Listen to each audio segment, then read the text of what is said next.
Good evening friends. তো তোমাদের আমি একটা নতুন ব্লগ নিয়ে চলে এসেছি। তো এখন তো অনেকটাই রাত হয়েছে, রাত 11:15 বাজে। তবুও ভাবলাম যে সব কিছুই তো তোমাদের কাছে শেয়ার করি। তো কেন না এই জিনিসটা তোমাদের কাছে শেয়ার না করে কেমন যেন লাগছিল মনটা। তো যাই হোক, আজকে সারাদিনে ভালোই কাটলো। তো আমার একটা ছোট্ট পরিচয় আমি দিই তোমাদের কাছে। আমি একজন টিচার, ঠিক আছে? তো আমি খুব ছোট একজন টিচার। তো একটা স্কুলেও আমি 4 বছর ধরে পড়াতাম, বাট কিছু কারণের জন্য, যাই হোক, ওটা এখন আর নেই। কিন্তু আমি টিউশন পড়াই। তো আমি প্রজেক্ট করতে খুব ভালোবাসি। আগে আমি একটা বাচ্চাকে পড়াতাম ডিপিএস নিউ টাউনের।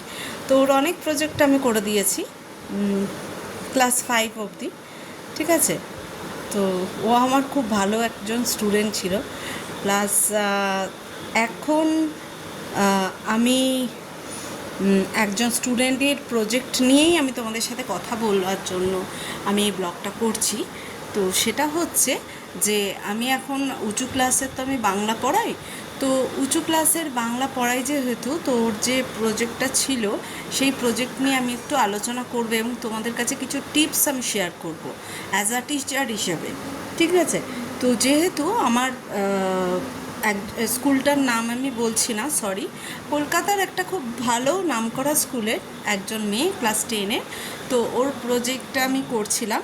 তো করেছি, জানি না কেমন হয়েছে, এখনও ডেকোরেশন কিছুই হয়নি, জাস্ট আমি লেখাটা কমপ্লিট হয়েছে।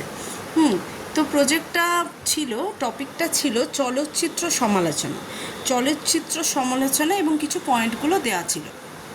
তো প্রথমেই আমি তোমাদের কিছু প্রজেক্ট নিয়ে, বাংলা প্রজেক্ট নিয়ে, আমি যেহেতু আমার সাবজেক্ট বাংলা, মানে উঁচু ক্লাসে বাংলা পড়াই এবং মানে কেজি থেকে 5 অবধি অল সাবজেক্ট পড়াই ইংলিশ মিডিয়ামে।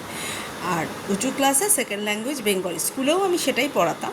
তো প্রজেক্ট সম্পর্কে আমি তোমাদের একটা কথা বলতে চাই, সেটা হচ্ছে যে দেখো, প্রজেক্ট যে টপিকটা নিয়ে প্রথমত তৈরি, সেই টপিকটাকে তোমাদের প্রথম গুরুত্ব দিতে হবে এবং টপিকের যে পয়েন্টগুলো আছে সেই পয়েন্টগুলোকে তোমাদের সেই বেস করে তোমাদের লিখতে হবে, ঠিক আছে? প্রথমে দেখতে হবে যে টপিক তোমাদের কি দেয়া হয়েছে। তো এখানে যেমনি ছিল চলচ্চিত্র সমালোচনা। চলচ্চিত্র মানে আমরা কি বুঝি? চলচ্চিত্র মানে বুঝি সিনেমা। তো সিনেমার সম্বন্ধে যে সমালোচনা হয়েছে তার ভালো দিকও আছে, খারাপ দিকও আছে। তো সেই সম্বন্ধে আমাকে লিখতে হবে। তো এই যে আমার যেমনি আমি তোমাদের প্রজেক্টটা দেখাবো, তো কেমন হয়েছে না হয়েছে সমস্ত কিছুই আমি তোমাদের বলবো। তো যাই হোক, আমি শুধু লেখাটা কমপ্লিট করেছি, ডেকোরেশন হয়নি। ডেকোরেশন যখন হয়ে যাবে পুরোটাই তোমাদের কাছে শেয়ার করব। এখন যতটুকুনি হয়েছে ততটুকুনি আমি কিছু টিপস দিতে চাই। তো যেই তোমাদের থিম সম্বন্ধে লিখতে বলা হবে, তো সেই থিম সম্বন্ধে তোমরা প্রথমে আইডিয়া করে নেবে যে তোমাকে কী নিয়ে লিখতে হবে, ঠিক আছে? তারপরে তো পয়েন্ট তো ভেতরের জিনিস, আগে তো তোমাকে প্রথমে সাজাতে হবে। তো মেন সাজানোর বিষয়টা তোমাকে আগে ভেবে নিতে হবে। ভেবে নিয়ে তারপরে তুমি লেখা স্টার্ট করবে।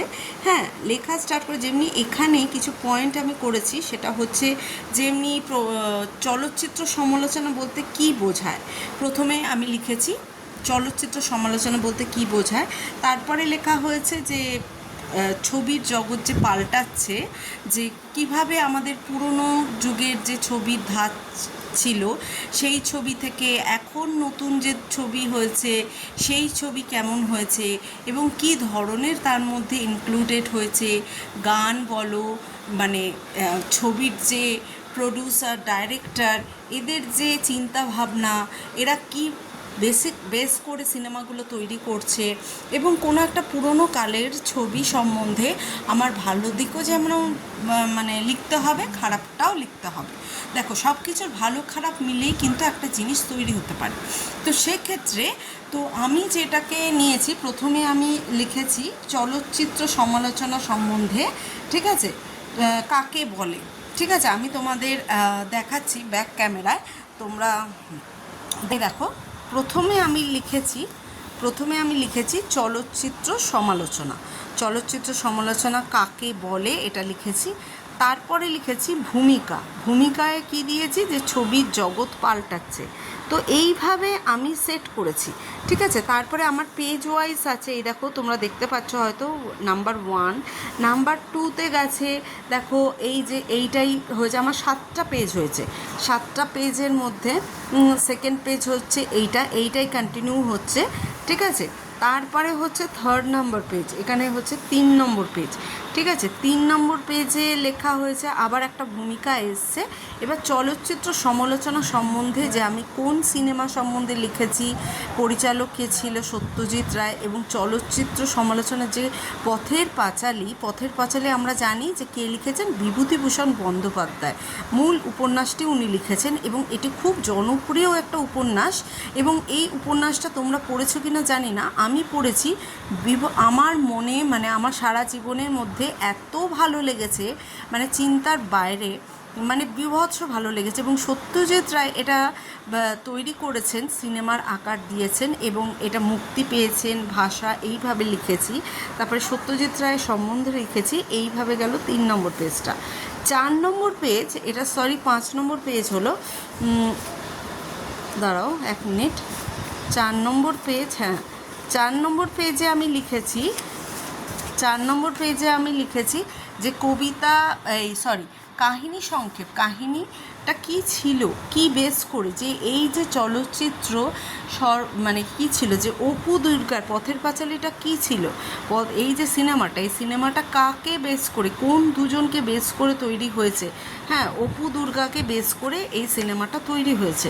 এবং একটা গ্রাম্য পরিবেশে যেমনি দুজন শিশু বড় হচ্ছে, তাদের শৈশবের স্বপ্ন, অনেক দারিদ্রতার মধ্যেও তারা যেভাবে বেড়ে উঠছে, মানে তোমরা একটু, আমি রিকোয়েস্ট করবো তোমরা একটু গল্পটা পড়ো। এটা তো গল্প নয়, এটা উপন্যাস বইটা, পথের পাঁচালী বইটা একটু কালেকশন করে পড়ো, বা নেটেও তোমরা পেয়ে যাবে। নেটের থেকে মূল বইটা পড়াটাই আমি মনে করি ভালো। সব কিছু নেট দিয়ে হয় না। তো যাই হোক, এটা হচ্ছে নির্মাণ শৈলী, চিত্রগ্রহণ, এটা হচ্ছে রবিশঙ্কর, এই যে এর গান মানে সঙ্গীত শিল্পী হিসেবে, ঠিক আছে। তারপরে ধরো এই যে অভিনয় করেছিল কে, কারা প্রতিপাদ্য বার্তা দিয়েছিল, এটা 5 নম্বর পেজ গেল। 6 নম্বর পেজ হচ্ছে সমালোচনার দৃষ্টিভঙ্গি, মূল মানে ইতিবাচক নেতিবাচক হিসেবে, যে কী মানে এই সিনেমাটার বাস্তব মানে ইতিবাচক মানে ভালো দিকটা কী আছে, যে বাস্তবতা, মানবিকতা, সমস্ত কিছু মিলেমিশে রয়েছে এটার মধ্যে। তারপর হচ্ছে চিত্রনাট্য সমস্ত কিছুই এর মধ্যে রয়েছে, ঠিক আছে।